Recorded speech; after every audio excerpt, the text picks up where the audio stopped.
राजवीर शेर पिछले 15 वर्षों से एक अनाथ शेर की देखभाल कर रहा था। वह अनाथ शेर, जिसका नाम भोला था, अपने माता पिता से बचपन में ही बिछड़ गया था। तब से अब तक राजवीर ने भोला को अपने बेटे की तरह ही प्यार दिया।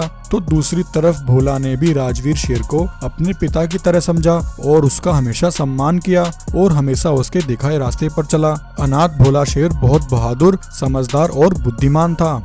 वहीं दूसरी तरफ राजवीर शेर का इकलौता बेटा बगीरा हमेशा अपनी मनमानी करता था।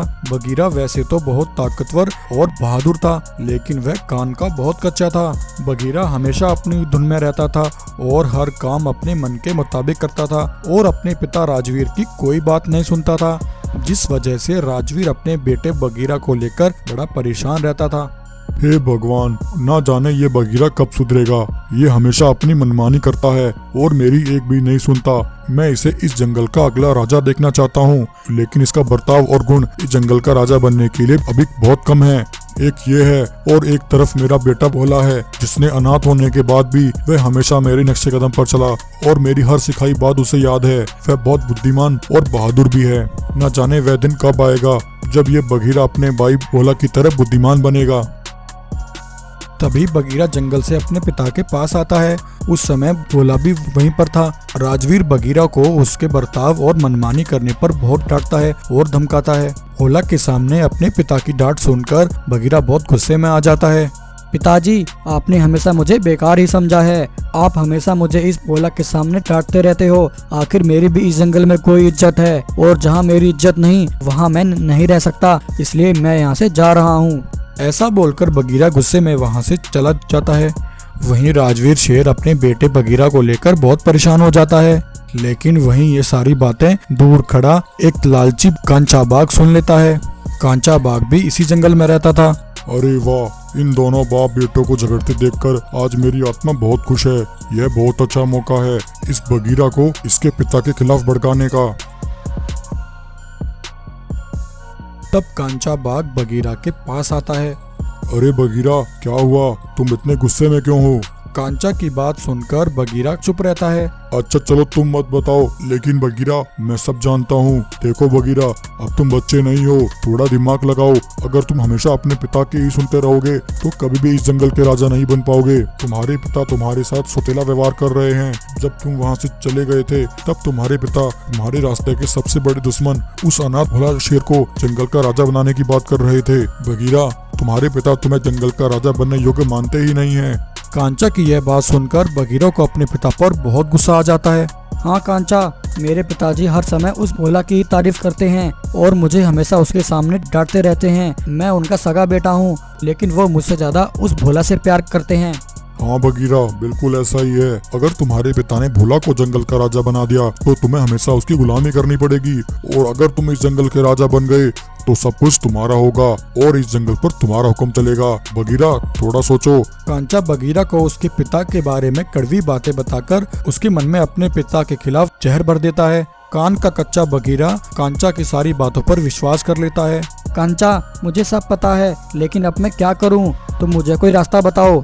हाँ बगीरा, मेरे होते हुए तुम्हें परेशान होने की जरूरत नहीं है। बस मैं जैसे जैसे कहता हूँ तुम बस वैसा ही करो। तब कांचा बगीरा को अपना प्लान समझाता है। बगीरा वापस अपने पिता राजवीर के पास लौटता है। पिताजी, मुझे माफ कर दीजिए। मैंने गुस्से में आकर आपके साथ अच्छा व्यवहार नहीं किया। मुझे माफ कर दीजिए पिताजी। मैं आज से आपकी हर बात मानूंगा और हमेशा आपके दिखाए रास्ते पर चलूंगा। बगीरा का ये बदलाव देखकर राजवीर शेर बहुत खुश होता है। ऐसे ही एक दिन बगीरा अपने भाई भोला को लेकर जंगल में घूमने निकलता है। थोड़ी दूर आकर बगीरा रुक जाता है। अरे क्या हुआ बगीरा, तुम यहाँ क्यों रुक गए? अरे भोला, तेरा सिर्फ नाम ही भोला है। तू मेरा सबसे बड़ा दुश्मन है। तेरे जीवित रहते मैं इस जंगल का राजा कभी नहीं बन पाऊंगा। आज मैं तेरा किस्सा ही खत्म कर देता हूँ। तब ऐसा कहकर बगीरा भोला पर हमला कर देता है और भोला को वहीं जान से मार डालता है और उसे मारकर उसकी लाश को झाड़ियों में छिपा देता है। लेकिन वहीं बगीरा को ऐसा करते हुए एक बकरी देख लेती है। बकरी यह देखकर बहुत सहम जाती है। तब बगीरा अपने एक सिपाही को लेकर अपने पिता राजवीर के पास आता है और अपने पिता से भोला के बारे में झूठी कहानी कहता है। पिताजी, आपका वो अनाथ बेटा भोला तो बड़ा ही चालाक निकला। उसने आज जंगल में मुझ पर धोखे से हमला किया और हमला करके वहाँ से भाग गया। मुझे अभी अभी उसके बारे में पता चला है कि उसने यह सब इस जंगल का राजा बनने के लिए किया है, ताकि वो मुझे मारकर इस जंगल का राजा बन सके। बगीरा की बात सुनकर राजवीर शेर हैरान हो जाता है। अरे नहीं बगीरा, ये तुम क्या कह रहे हो? भोला ऐसा कभी नहीं कर सकता। वह तो बहुत समझदार और बहादुर शेर है, वह ऐसा कभी नहीं कर सकता। हाँ पिताजी, मैं सच कह रहा हूँ। मेरे शरीर पर ये खून के दाग उस भोला ने ही दिए हैं। अगर आपको मेरी बात पर विश्वास नहीं तो मेरे सिपाही से ही पूछ लो। हाँ हाँ महाराज, बगीरा बिल्कुल ठीक कह रहा है, ये सब भोला ने ही किया है। पिताजी, भोला एक गद्दार है। आपने अपने पास एक सांप पाल रखा था। पिताजी, वो एक अनाथ था, और वैसे भी पिताजी, सौतेला बेटा सौतेला ही होता है। ऐसा कहकर बगीरा राजवीर को भोला के बारे में मनगढ़ंत कहानियां सुनाता है। अब राजवीर शेर भोला के बारे में सोचकर परेशान होने लगता है। तभी एक दिन वह बकरी राजवीर शेर के पास आती है और राजवीर शेर को कुछ बताती है। बकरी राजवीर शेर को लेकर उस जगह पर जाती है जहां बगीरा ने भोला को मारकर छिपा दिया था। बकरी राजवीर को भोला के बारे में सारी बात बताती है। अपने बेटे भोला की लाश देखकर राजवीर शेर को बहुत दुख होता है और उसे अपने बेटे बगीरा पर बहुत गुस्सा आता है। बगीरा, ये तुमने बिल्कुल अच्छा नहीं किया।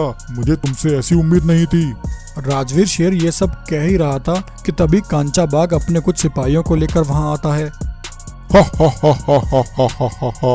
आओ राजवीर शेर आओ, मैं तुम्हारा ही इंतजार कर रहा था। अरे तुष्ट कांचा बाघ, मुझे पता है इस सब के पीछे तेरा ही किया धरा है। मैं तुझे नहीं छोड़ूंगा। तभी इतने में बगीरा भी वहां आता है। बगीरा को कांचा के साथ खड़ा देखकर राजवीर शेर हैरान हो जाता है। कांचा जोर जोर से हंसने लगता है। लेकिन ये क्या, कांचा अपने सैनिकों के साथ मिलकर बगीरा और उसके पिता राजवीर को कैद कर लेता है। अरे कांचा, ये क्या, तुमने मुझे क्यों कैद कर लिया? तुम ऐसा नहीं कर सकते, मैंने तो तुम्हारा साथ दिया था। हा हा हा हा हा हा हा हा। अरे मूर्ख बगीरा, तुम्हें क्या लगा मैं अपने होते हुए तुम्हें इस जंगल का राजा बनवाऊंगा? कभी नहीं। मैं तो तुम सबको मारकर इस जंगल का राजा बनना चाहता हूँ। और जब तू अपने पिता का सगा नहीं हुआ तो मेरा क्या होगा? ये सब तो मेरा एक प्लान था। उधर जंगल में एक रंगीन शेर उतरता है और भोला की लाश पर अपनी शक्तियां छोड़कर उसे वापस जीवित कर देता है। रंगीन शेर भोला को अपनी शक्तियां देता है, जिससे भोला बहुत ताकतवर हो जाता है। तब भोला अपने पिता राजवीर और बगीरा को आजाद कर देता है।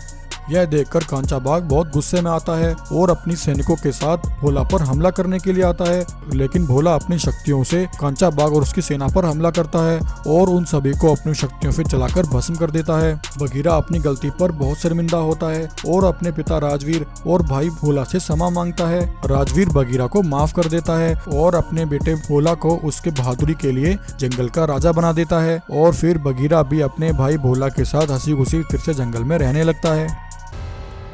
एक जंगल में वीरबान नाम का एक शेर अपनी 3 बेटियों के साथ रहा करता था।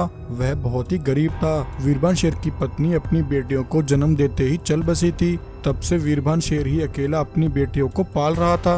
वीरबान शेर गरीब अवश्य था, लेकिन वह बहुत ही दयालु और मेहनती था। वह हमेशा जंगल के जानवरों के दुख सुख में उनका साथ देता था और उनकी हमेशा मदद करता था।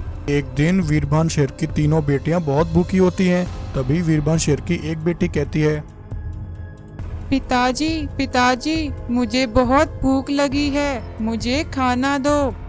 हाँ पिताजी, हमें भी भूख लगी है, हमें भी खाना दो। वीरबान कहता है, मेरी बेटियों, इस समय तो हमारे घर में कुछ भी खाने को नहीं है। तुम यहीं रहकर मेरा इंतजार करो, तब तक मैं जाकर जंगल से कुछ खाने को ले आता हूँ। ऐसा कहकर वीरबान शेर अपनी बेटियों के लिए जंगल में खाना ढूंढने निकलता है। उधर जंगल में आसमान से एक विशाल गोल्डन शेर धरती पर उतरता है। गोल्डन शेर वहां आकर अपनी शक्ति से 2 जादुई पेड़ प्रकट करता है। गोल्डन शेर उन दोनों पेड़ों से कहता है, सुनो मेरे जादुई पेड़, इस जंगल में तुम्हारी शरण में जो भी करीब आएगा, तुम उसकी फल, पैसे और हीरे देकर उसकी मदद करोगे। यह तुम्हारी जिम्मेदारी है। ऐसा कहकर गोल्डन शेर वहां से गायब हो जाता है। वहीं दूसरी तरफ वीरबान शेर अपनी बेटियों के लिए जंगल में खाना ढूंढ रहा होता है। तभी उसे अपने सामने वह दोनों जादुई पेड़ दिखाई देते हैं। वीरबान शेर उन पेड़ों के पास आता है। वीरबान के वहां आते ही उन जादुई पेड़ों में से आवाज आती है, आओ वीरबान शेर आओ, हमें तुम्हारा ही इंतजार था। वीरबान शेर, हम दोनों जादुई पेड़ हैं। हम धरती लोक के सभी जीवों की इच्छाएं पूरी करते हैं। इतना कहते ही एक पेड़ पर हीरे और पैसे लग जाते हैं और वहीं दूसरे पेड़ पर फल लग जाते हैं। वीरबान शेर, तुम्हारे सामने एक पेड़ पर हीरे और पैसे लगे हैं और दूसरे पेड़ पर फल लगे हैं। तुम जो चाहो और जितना चाहो अपनी इच्छा अनुसार इन पेड़ों से तोड़कर ले जा सकते हो। तभी वीरबान शेर बोलता है, हे जादुई पेड़, मुझे पैसे और हीरे नहीं चाहिए, ये मेरे किसी काम के नहीं हैं। मैं तो अपनी बेटियों के लिए जंगल में खाना ढूंढ रहा था। मुझे तो इस समय केवल अपनी बेटियों की भूख शांत करने के लिए थोड़ा खाना चाहिए। वीरबान शेर की ईमानदारी देखकर जादुई पेड़ बहुत खुश हो जाते हैं। वीरबान शेर, हम तुम्हारी ईमानदारी देखकर बहुत खुश हुए। तुम एक नेक दिल और ईमानदार शेर हो। अगर तुम इस पेड़ से हीरे और पैसे तोड़ लेते तो तुम इसी वक्त एक पत्थर के बन जाते। वीरबान शेर, अब तुम जितना चाहो इस पेड़ से फल तोड़कर ले जा सकते हो। तब वीरबान शेर अपनी आवश्यकता अनुसार पेड़ से फल तोड़ लेता है और अपनी बेटियों को लाकर खिलाता है। तभी उसी जंगल में रहने वाला एक लालची बंटी बाघ वीरबान शेर को अपनी बेटियों को फल खिलाते हुए देख लेता है। बंटी बाघ अपने साथ कुछ जानवरों को इकट्ठा करता है और उन सब से कहता है, अरे सुनो भाइयों, मुझे लगता है वीरबान शेर कहीं से ढेर सारे फल चुरा कर लाया है। मैंने अभी अभी वीरबान शेर को ढेर सारे फल अपनी बेटियों को खिलाते हुए देखा है। कल तक तो इस भिखारी के पास खाने को कुछ नहीं था और आज ये अपनी बेटियों के साथ ताज़ा फल की दावत कर रहा है। चलो भाइयों, इस वीरबान शेर को इसकी चोरी की सजा मिलनी चाहिए। ऐसा कहकर बंटी बाघ अपने साथ कुछ जानवरों को लेकर वीरबान शेर के पास पहुंचता है और कहता है, अरे वीरबान शेर, हमें सब पता चल चुका है। तूने इन फलों की चोरी की है। सच सच बता, तू इतने सारे फल कहाँ से चुरा कर लाया है? हम सब यहाँ तुझे इस चोरी की सजा देने आए हैं। उन सभी जानवरों की बातें सुनकर वीरबान शेर डर जाता है और कहता है, अरे भाइयों, मैंने तुम्हारा क्या बिगाड़ा है? मैंने कोई चोरी नहीं की। मैं तो केवल अपनी बेटों को खाना खिला रहा हूँ। भला इसमें मैंने कौन सा पाप कर दिया? तभी बंटी बाघ कहता है, अरे भिखारी शेर, कल तक तो तेरे पास खाने को कुछ नहीं था और आज अचानक तेरे पास इतने सारे फल कहाँ से आ गए? बता, तूने ये सारे फल कहाँ से चुराए हैं? वरना हम सब मिलकर तुझे यहीं मार देंगे। तब वीरबान शेर डरते हुए कहता है, बंटी बाघ, मैंने कोई चोरी नहीं की। ये ताजा फल तो मुझे एक जादुई पेड़ ने दिए हैं। तभी बंटी कहता है, वीरबान शेर, तुम झूठ कह रहे हो। अगर ऐसी बात है तो दिखाओ हमें वे जादुई पेड़ कहाँ हैं। तब वीरबान शेर बंटी बाघ और उन जानवरों को लेकर उन जादुई पेड़ों के पास पहुंचता है। बंटी बाघ, यही वे जादुई पेड़ हैं जिन्होंने मुझे ताजा फल दिए हैं। ऐसा कहकर वीरबान शेर उन जादुई पेड़ों से प्रार्थना करता है और कहता है, ये जादुई पेड़, जंगल के जानवर मुझे चोर समझ रहे हैं और मुझे और मेरी बेटियों को मारने की बातें कर रहे हैं। कृपया इन्हें बताइए कि मैंने कोई चोरी नहीं की। वीरबान के इतना कहते ही उन जादुई पेड़ों पर फल, पैसे और हीरे लग जाते हैं। जादुई पेड़ पर लगे पैसे और हीरे को देखकर बंटी बाघ और उसके साथियों की आंखें चमक उठती हैं। बंटी बाघ और उसके सभी साथी लालच में आकर उन जादुई पेड़ों से पैसे तोड़ने के लिए उनकी तरफ भागते हैं। ऐसा करते ही वे सभी लालची जानवर उसी समय पत्थर के बन जाते हैं। तभी इतने में गोल्डन शेर वहाँ पहुँचता है। मैंने तो ये जादुई पेड़ धरती लोक पर इसलिए लगाए थे ताकि गरीबों की भलाई हो सके, लेकिन मुझे क्या पता था कि धरती लोक पर तो लालच भरा पड़ा है। मुझे इन जादुई पेड़ों को अपनी दुनिया में वापस लेकर जाना होगा। ऐसा कहकर गोल्डन शेर उन जादुई पेड़ों को अपने साथ लेकर अपनी दुनिया में लौट जाता है और वीरबान शेर को उसकी ईमानदारी के बदले में ढेर सारे फल खाने को देता है। वीरबान शेर अपनी बेटियों के साथ हंसी खुशी फिर से उस जंगल में रहने लगता है।